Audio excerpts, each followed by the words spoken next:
this year in spring I said, today we're gonna change this XTR cassette into brum brum brum brum brum brum brum brum Garbaruk's one. However, that love, even though the color is nice, didn't last too long, and I will cover what has happened, which might save you some headaches up front. About the Garbaruk, it's a bit lighter, it's a bit less expensive, it's monoblock, it has some nice colors, and basically everyone uses those when we are making very lightweight builds. Put the bike on the scales, it shows a few grams less. Also, it adds that color blink. I went this way through a economical standpoint, as well as because XTRs were not available at the time when I made a purchase. That was the Garbaruk at the time. It worked completely fine for a few months. Then I noticed that there are some shifting problems, which I was not exactly sure where they are coming from. So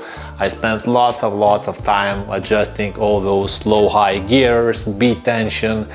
I also changed the cable, and none of it helped. Whenever I managed to index the gears at the top, then it was not working at the bottom, and vice versa. I realized that, well, maybe I should try to change the cassette and see whether there is a difference. Or maybe I will have to replace the derailleur, or I don't know. To my surprise, when I changed the cassette, everything just disappeared. I also have Garbaruk with black. Worked fine. So imagine that when you put the same Garbaruk, the problem disappears. Then I started to wonder what might have been wrong with this cassette. If you have an idea, drop it down in the comments. This part was bought from their to bike, but I heard that you can contact Garbaruk directly with the proof of purchase, and they solve that warranty thing, if it's a warranty thing for you. So I contacted them, showcased the problem, and the problem was actually that once you put the part on the flat surface, it just moves a bit. They asked me to do another one comparison, which was actually what I didn't realize myself, is to remove those bolts and see whether the same happens on the second gear as well. So basically whether it also bent on the second cog. To be honest, I haven't even noticed those bolts in the first place, so that's my bad. But if you have some swing, just double check whether those bolts are properly tightened, because I noticed, even though they are tight here and the swing is still there, I checked whether the same is on the black one. So we're slightly loose, not like completely loose, but it could be tighter. So maybe just recheck that if you have that problem. Some are perfectly tight, others were like less torque than the other. So if you have any problems with the shifting on the biggest cog, just make sure to tighten those bolts and see whether that problem disappears. Not necessarily it will be. We will remove this one and see whether there is a swing on the second biggest cog as well. I don't actually know what will be the difference for the support, but that's something to keep in mind, that it's doable. Just to showcase the actual issue is the swing.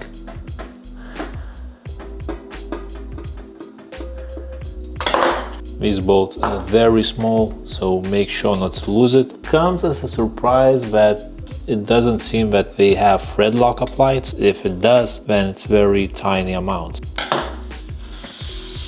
Now, before I actually remove it, it would be smart idea to just mark up it, so that way I will know from which part I removed it. It's just for my own peace of mind.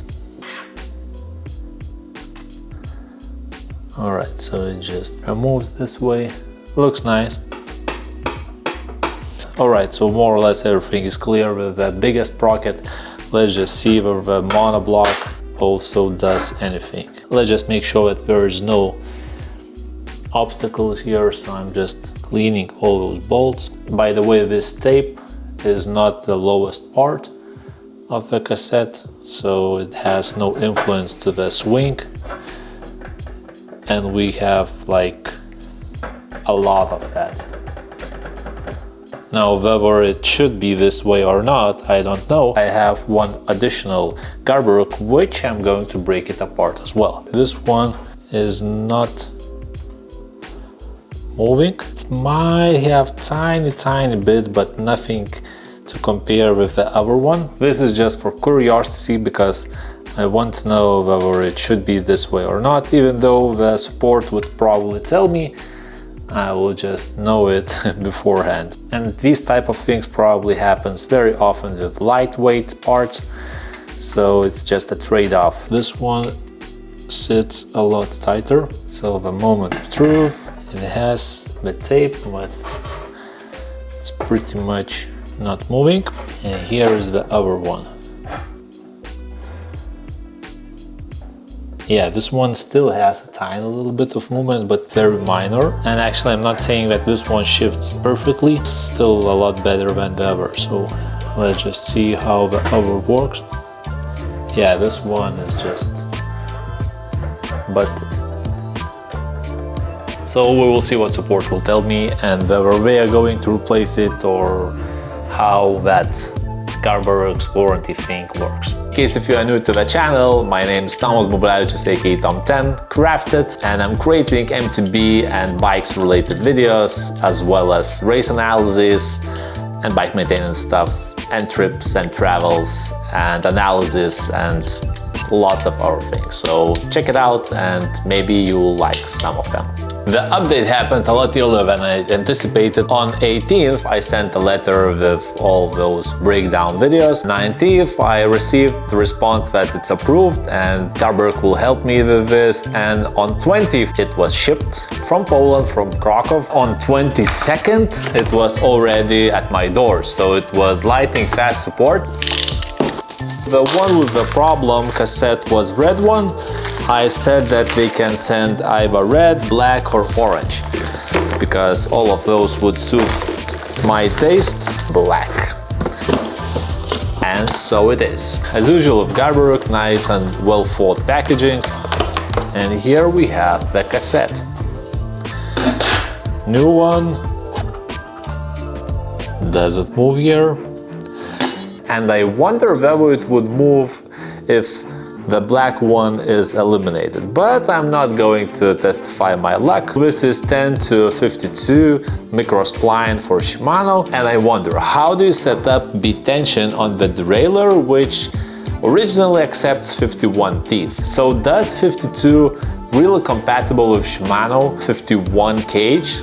Let me know in the comments. Other than that, this one will wait for its time as I have XTR for now, but we can just weight it in. It really outweighs the Shimano. So it's 349 and Shimano around 20 grams or so, and around 50 euros or so in savings.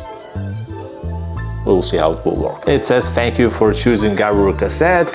I can say thank you Garbaruk for sorting this out, and this will definitely sit on my bike at some point in the future. Even though the bike is currently without the cassette and it kind of waits rebuild after the season, I covered already almost 30,000 kilometers. That's not a small number in 2 seasons in my opinion on MTB. And I'm going to do the last one video about bike review after 30,000 kilometers, and it will be third one and most likely the last one for this generation of spar. If you're interested about my other reviews, one was after 3,000 kilometers, the other after 7K, and I included quite a lot of tips, notices and insights about the bike, its performance, what's good and what's bad, etc. So if you're interested, I will just leave down the links in the comments and you can check that as well.